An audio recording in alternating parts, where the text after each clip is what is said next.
क्या कभी तुमने अपनी ही सांसों को गौर से सुना है?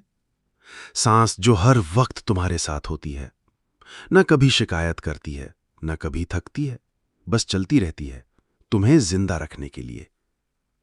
पर क्या तुमने कभी सोचा कि ये सांस सिर्फ शरीर को नहीं चलाती, ये तुम्हें आत्मा से, परमात्मा से जोड़ने का रास्ता भी है। परमहंस योगानंद जी कहते हैं, जो अपनी सांसों को साध लेता है वो अपने भाग्य को बदल सकता है। अगर आज तुम खोए हुए हो, थके हुए हो या सिर्फ कुछ पल शांति चाहते हो, तो ये वीडियो तुम्हारे लिए है। देखो, समझो और फिर इस ज्ञान को जी कर देखो। जिंदगी सचमुच बदल जाती है। और अगर ये शुरुआत तुम्हें थोड़ी सी भी भीतर तक छू रही हो, तो एक बार लाइक जरूर कर देना और हमारे चैनल को सब्सक्राइब कर लो, क्योंकि सांसों के रास्ते आत्मा तक पहुंचने का ये सफर यहीं से शुरू होता है।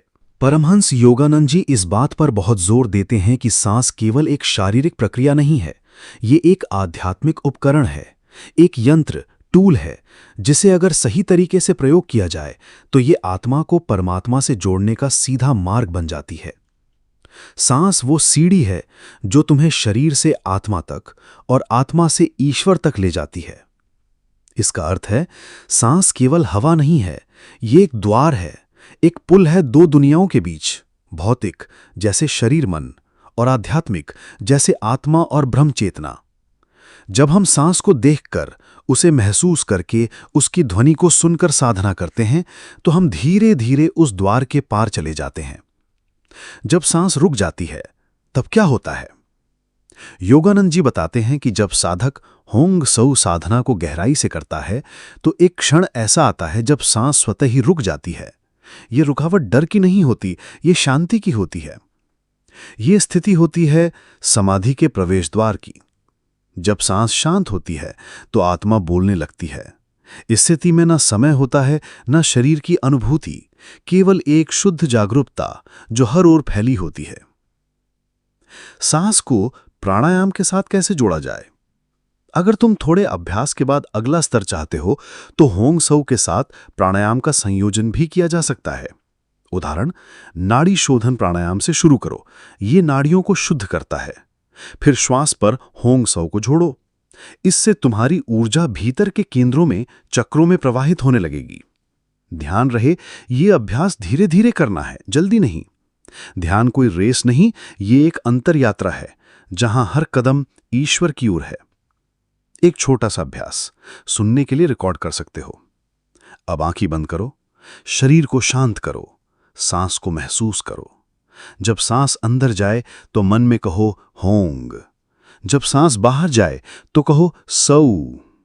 अब ये दोहराते रहो बिना प्रयास के। केवल देखो, सांस आ रही है, जा रही है। अब सुनो उस मौन को जो सांसों के बीच है।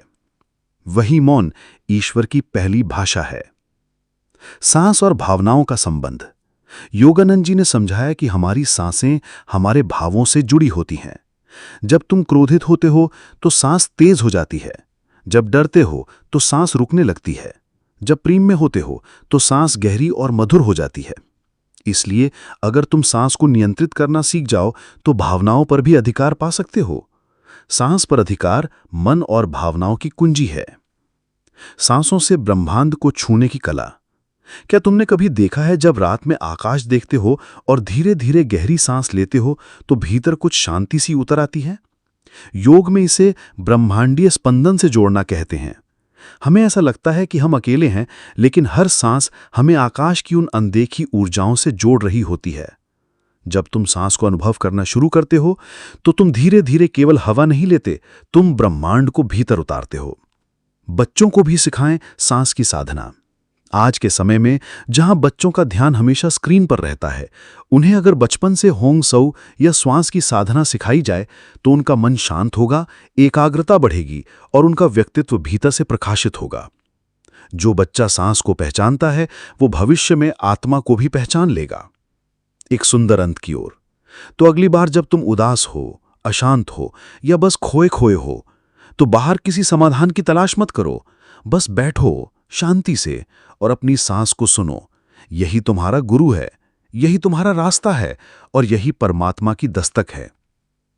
अंतिम प्रेरणादायक शब्द सब्सक्राइब प्रेरणा के साथ। अगर इस वीडियो ने तुम्हारी सांसों को एक नई नज़र से देखने का नजरिया दिया हो तो इसे खुद तक मत रखो, इसे शेयर करो ताकि हर कोई अपनी ही सांसों में ईश्वर की पुकार सुन सके। हमारे चैनल को सब्सक्राइब करो क्योंकि यहां तुम्हें वो मिलेगा जो किताबों में नहीं बल्कि आत्मा की आवाज में छुपा है। हर रोज सुबह 10 मिनट सांस की साधना और देखो कैसे तुम्हारी जिंदगी बाहर नहीं भीतर से बदल जाती है। शांति तुम्हारे भीतर है, बस सांस लेकर उसे महसूस करना शुरू करो।